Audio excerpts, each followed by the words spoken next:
ग्राम अमडापूर येथे स्मशानभूमीत करण्यात आली भोलेनाथाच्या मूर्तीची प्राणप्रतिष्ठा। भागवत सप्ताह समिती अमडापूरद्वारे करण्यात आली मूर्तीची प्राणप्रतिष्ठा। आज दिनांक 26 ऑगस्ट 2026 रोजी वरोड तालुक्यातील ग्राम अमडापूर येथे सकाळी भव्य शोभायात्रा काढण्यात आली। शोभायात्रा काढून शंकरजीच्या मूर्तीची शोभायात्रा काढून अमडापूरच्या स्मशानभूमीपर्यंत ही सदरीलची शोभायात्रा काढण्यात आली। त्यानंतर या स्मशानभूमीमध्ये भव्य रक्तदान शिबिराचे सुद्धा आयोजन करण्यात आले होते। रक्तदान शिबिर आणि भागवत सप्ताह समितीद्वारे कीर्तनाचा कार्यक्रम सुद्धा येथे आयोजित करण्यात आला। तसेच वर्धा लोकसभेचे लोकप्रिय खासदार माननीय श्री अमर काळे यांच्या प्रमुख उपस्थितीमध्ये सदर येथे या स्मशानभूमीमध्ये शिवशंकराच्या मूर्तीची प्राणप्रतिष्ठा करण्यात आली। यावेळी खासदार अमर काळे यांनी स्मशानभूमीच्या रस्ता बांधकामासाठी 10 लाख रुपयाचा निधी मंजूर केल्याची घोषणा केली। त्यामुळे सर्व ग्रामस्थ वासियांच्या तर्फे त्यांचे अभिनंदन करण्यात आले। यावेळी नेमकी या स्मशानभूमीमध्ये मूर्ती का बसवण्यात आली याविषयी या भागवत सप्ताह समितीला विचारण्यात आलं। नेमकं त्यावेळी ते काय म्हणाले बघूया। श्रावण महिन्याच्या या पावन मासामध्ये ग्राम अमडापूर येथे शिवशंकर भगवानाची मूर्तीची प्राणप्रतिष्ठा करण्यात आलेली आहे। सकाळी भव्य शोभायात्रा काढून मूर्तीची इथपर्यंत आगमन झाल्यानंतर ग्रामवासियांच्या वतीने ग्रामवासियांच्या साक्षीने येथे या मूर्तीची प्राणप्रतिष्ठा करण्यात आलेली आहे।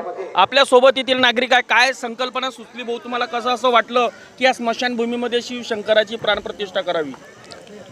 आमच्या गावातील भागवत सप्ताह समितीच्या कार्यकर्त्यांनी सगळे एक मानस निर्माण केला की सर्वांच्या गावातील स्मशानभूमी पाहता आमच्या गावातील स्मशानभूमीमध्ये म्हणजे शासकीय योजनेतून झालेले शेड जुनेच होते, मात्र आमच्या स्मशानभूमीला अजूनही रस्ता नव्हता। मग रस्त्याच्या निमित्तानं आम्ही एक समोर आलो। बसता बसता असं ठरलं की आमच्या इथे बेंचेसची व्यवस्था नाही। आम्ही लोकवर्गणीतून प्रत्येकाच्या आपल्या वडिलांच्या आईच्या स्मृतिप्रित्यर्थ 28 बेंचेस आम्ही वर्गणीतून टाकले। अजूनही 12 बेंचेस आमच्याकडे नवीन प्रस्तावित आहे। मग ठरता असं ठरलं की दशक्रियेच्या विधीसाठी आम्ही एकतर राजुरा बाजार किंवा बाहेर जरा लांब जातो। मग असं ठरलं की दशक्रिया आमच्या अमडापुरातच व्हावी।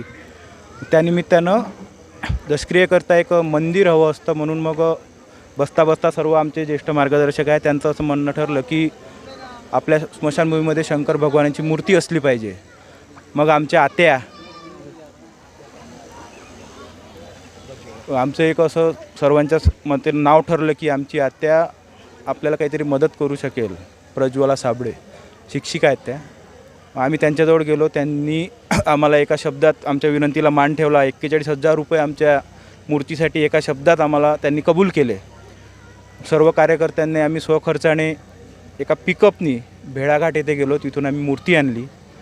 मूर्ती आणल्यानंतर मूर्तीची प्राणप्रतिष्ठा कराव्यासाठी जे ओट्या बांधकामासाठी आम्हाला मदत लागणार होती, आमचे ज्येष्ठ मार्गदर्शक आहेत, आमचे दखिते काका आहेत आणि सगळे आमची जे मंडळी आहे यांनी व्हॉट्सअपच्या माध्यमातून कुणालाही वैयक्तिक कोणाच्याही घरी न जाता कुणालाही फोन न करता एक व्हॉट्सअपच्या ग्रुपवरून आम्हाला कमीत कमी जवळपास 1.5 लाख रुपयाच्या वर वर्गणी फक्त व्हॉट्सअपवर आम्हाला बाहेर आमच्या गावातून जे बाहेर नोकरीवर राहतात त्यांनी सर्वांनी वर्ग दिली। गावकरी मंडळींनी जे आपापल्या परीनं जे काही स्वखुशीनं या कार्यक्रमाकरता 21 रुपये, 51 रुपये, 100 रुपये ते 50,000 रुपये अशी सगळी वर्गणी करून लोकवर्गणीतून हे एवढं मोठं काम आम्ही गावाच्या हिशोबासाठी उभं केलं। आपण बघू शकता की आयुष्यभर आपण आपल्या जीवनामध्ये संसारामध्ये जगत असताना जे ऐशोआरामामध्ये जगत असताना आपला शेवटचा गोड व्हावा आणि शेवटी ज्या स्मशानभूमीमध्ये येतो तिथे सुद्धा एक चांगला असावा आपला इहलोकातला या मृत्यूलोकातला जो प्रवास आहे शेवटचा प्रवाससुद्धा सुखाने जावा या सुखद हेतूने आणि चांगल्या मानसाने ही स्मशानभूमी एका कर्तृत्वाने किंवा कार्याने ध्येयाने हे करून एक युवक तरुण समोर आले आणि तरुणांचा या प्रतिसादाला ग्रामवासियांनी चांगला प्रतिसाद दिला आणि एक स्मशानभूमी खरोखरच एक सुंदर स्मशानभूमीची निर्मिती ते करण्यात आलेली आहे। आणि दशक्रियेच्या कार्यक्रमासाठी ज्या भगवंताच्या मूर्तीची अपेक्षा असते श्रावण मासानिमित्त आज येथे शिवशंकराच्या मूर्तीची प्राणप्रतिष्ठा ग्रामवासियाच्या वतीने करण्यात आलेली आहे। अशाच नवनवीन बातम्या पाहण्यासाठी पाहत रहा मोर्शी दर्पण न्यूज। राहुल जाधवसह स्वप्नील आझाद। मला वाटतं 10 लाखाचा एस्टिमेट केलेला आहे। उद्या आज इथून गेल्यानंतर उद्या लगेच माझ्याकडनं 10 लाखाचं पत्र हे प्लॅनिंगला चाललं आहे। गेल्यानंतर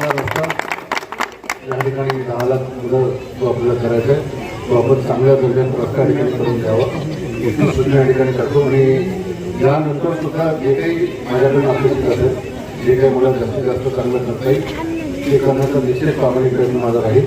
आणि तुमचं मनापासून अभिनंदन याच्यासाठी करतो की या ठिकाणी भोलेनाथाच्या मूर्तीची स्थापना करत असताना सामाजिक बांधिलकी सुद्धा आपण जपली आणि त्याच निमित्तानं या ठिकाणी रक्तदानाचं सुद्धा कार्यक्रमाचं आयोजन केलं. याच्यावरनं सामाजिक बांधिलकीचं भान इथल्या सर्व मंडळींना आहे याचे उत्तम उदाहरण या रक्तदानाच्या निमित्तानं या ठिकाणी पाहायला भेटतं.